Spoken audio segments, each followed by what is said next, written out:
Hi, this is Ryan Neal from the USA offices of Neal's Saddlery and Harness Cowboy Sewing Machines and High-Tech Sewing Machines. And today we're going to be doing a featurette video on our CB3200 machine. We're going to show you some of the maintenance points, some of the operational points of the machine. We're also going to discuss how to thread the machine and also how to wind a bobbin on the sewing machine. So this will be part one of a three-part video series in which we discuss all of those features. So what I'm going to show you how to do right now on the machine is we're going to start out with threading the machine, and I'm going to show you how to adjust the forward and the reverse stitch on the machine, as well as throwing it into reverse as well. So we're going to have the camera pan back and forth so they can get better angles so you can see more closely on how to thread the machine. So what we're going to do now is I'm going to stand up here and we're going to show you how to get this machine threaded up. So the first step is you want to take the thread from the thread stand, just install the thread on the first cone of the thread stand. From there you're going to bring it up through the hole on the top mast of the thread stand, and then from there you're going to go to the first threading position on the machine, which is right here. There's two holes in this post. Generally what we recommend doing is just using one of the two holes. You don't want to use both of them. Now sometimes if you have a certain demanding sewing application where you're using a very heavy thread and a very heavy needle, you can use both of the holes, but generally for most sewing, this is a size 277 thread that we're using. For most sewing, we recommend that you just use one hole right here. So from this hole position on the first thread mast, for the first threading position on that mast, we're going to go to the back of the sewing machine, and you'll see that there's a small eyelet right here. We're going to go ahead and run the thread through the eyelet right here, the pigtail spring, and then from there we're going to sandwich it down over top of these discs. And again, I'll repeat that action so you can see. We're just going to push it down in between the discs. We're not going to wrap it around the disc. We're just going to push it down in between the discs. And then from there, we're going to come to the back of the to the middle of the sewing machine here, where the primary tension is, and we're going to wrap the thread around 1.5 revolutions around the primary tension. So I'll repeat that action again. So we started around with 1 full revolution, starting on the back side of the primary tension. And then we'll wrap it around another full revolution, and then we'll bring it around another half. So it goes 1.5 times around, not a complete second revolution, but 1.5 times around. From there we go over top of the little peg that's sticking out here to the left-hand side. We go over the top of the peg, and then from there we go through the hole that's in the thread take-up lever, or thread take-up spring rather, the thread check spring, which is right here. So we put it through that hole from back to front. And then from there, we will go up to the big thread take-up lever. This is the big chrome lever that slaps up and down when the machine is sewing, and we'll thread that hole again from back to front. And then what will happen is you can double check the operation of the thread check spring, that as you pull on the thread check spring will move up and down. Okay, so that'll show you that the check spring is working properly. And then from there, we're going to go down to the little pigtail spring that's down here at the bottom of the cover. So we're going to thread that pigtail spring from top to bottom. And then from there, a lot of people forget this step, and so it is very important. From there, where the needle goes into the needle chuck, we're going to thread that hole from top to bottom, so that so the thread's now going through the hole that's in the needle chuck. And then from there we're going to thread our needle from left to right. And on an industrial sewing machine you can put the needle in any which way but loose, but there is only one correct way. And for those of you who have watched our CB4500 operational and service video, we talked about it in that video as well.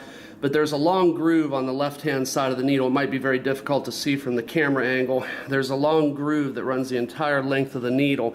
And on the other side of the needle, there's a flat spot or a cutout that we call the scarf. And so what you want to do is when you put the needle in the machine, you want to shove it up in the hole as high as it'll go. And I'll see if I can get our camera to pan around here to the front. And you'll see that there's a small reference hole right here. When the top of the needle touches the top of the hole, then you know that the needle's installed in the sewing machine as far as it'll go. And so you want to orient it in such a manner that the long groove faces to the left, and then the flat spot or the cutout faces to the right. And then you'll thread your needle from left to right through the sewing machine. And the reason why you want to do that is so that the thread is shielded, and I'll see if our camera can get a close-up. The thread is shielded by the view, or shielded by the groove that's in that needle, and so that when you're sewing, that protects the needle and it protects the thread from breaking. So from there, the last step after you thread the needle from left to right, that's from the outside of the sewing machine to the inside of the sewing machine, the last step is you'll pick up on the presser foot and you'll put the thread down through the hole that's in the inside presser foot right here. And then in order to be able to pick up a bobbin, or to pick up the bobbin thread on the sewing machine, what you're going to do is you're going to turn the needle all the way down, and then you'll turn the needle all the way back up. And you always want to turn the flywheel when you grab a hold of the flywheel, you want to turn the top of the flywheel towards you as you turn, so the direction of rotation will remain the same all the time. And then you'll pull up on the thread. You'll see that it's separated now into the top thread and the bobbin thread. And so we'll split those two threads apart into two separate threads right here. So that gives you a rough idea on how to thread the top of the sewing machine. And now we're going to talk a little bit about how to thread the bobbin. And you'll notice when I was picking up the bobbin thread, I had taken this cover off the sewing machine. This cover is here for your protection. A lot of times when you're sewing different types of material, you have a tendency to let your pinkies dangle down when you're holding the material. So you want to make sure that you have the cover installed, because you don't want to get your fingers stuck in this shuttle race. Trust me when I say it's a very unpleasant experience.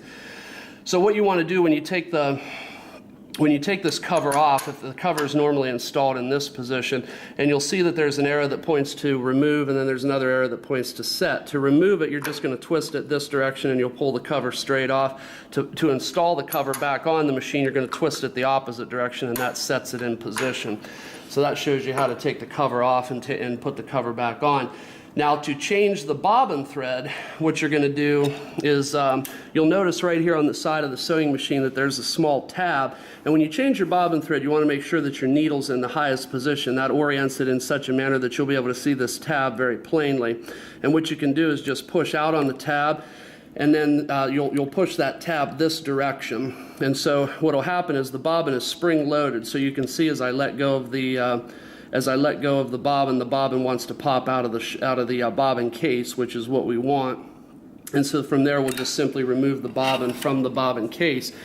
Now, once you have a freshly wound bobbin, what you'll do is you'll take the bobbin off the bobbin winder. You'll hold it between your thumb and your index finger, and you'll pull on the thread as it comes off the bobbin, and you'll see that the bobbin will spin in a counterclockwise manner. And I'll see if our camera can get a close-up on that so they can see the bobbin spinning. The bobbin is spinning this direction in a counterclockwise manner. So to install the bobbin back into the bobbin case, all you're going to do is insert it so that it spins in a counterclockwise direction. Then I'll have our camera pan down here a little bit closer so we can see. You'll see that there's a small slit on the back side of the bobbin case, and what you'll do is you'll put the thread down through the slit, and then you'll pull very hard in a downward direction, and you'll see then the thread gets wedged underneath this plate, and it comes out from where those two amp pincher apparatus are at, and there's a small hole in between them.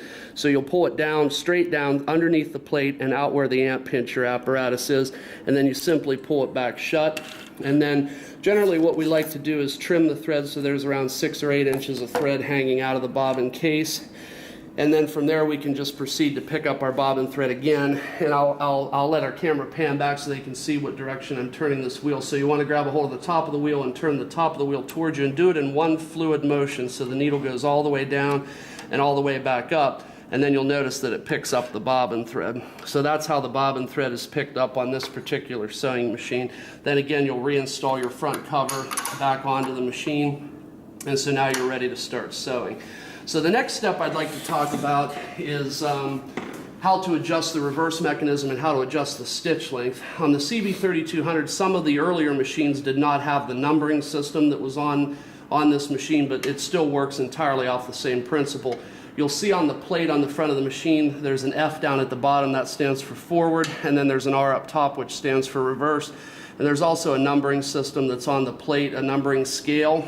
And basically these numbers don't mean anything. They're not stitches per inch, they're not millimeters per stitch. All they are arbitrary numbers to show you the position of the dial where it was versus whatever the setting is that you'd like it to be at.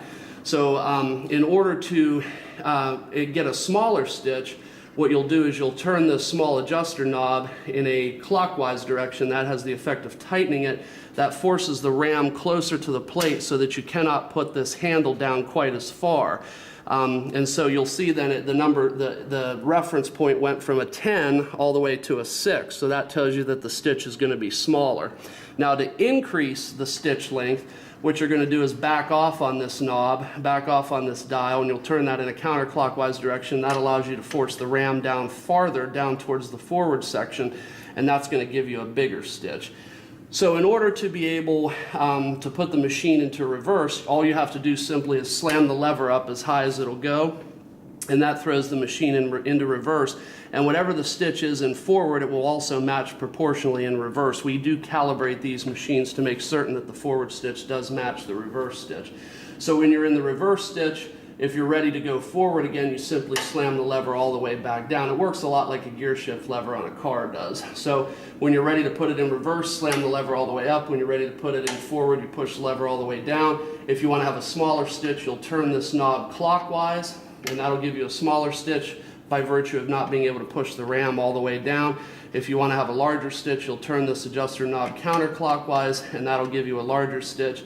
And then finally, once you have your stitch adjustment calibrated for whatever you want on this particular machine, there's a set nut that tightens up against this particular adjuster nut right here. So that set nut holds it in place, which makes certain that it's not going to move during the stitching operation.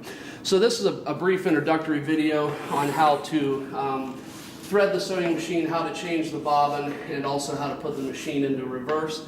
If you have any additional questions on this machine, or if you would like to purchase this machine, please feel free to contact me directly. My name is Ryan Neal from the USA offices of Neal Saddlery and Harness Cowboy Sewing Machines, and I can be reached at area code 330-692-1418, and I do thank you for your time today.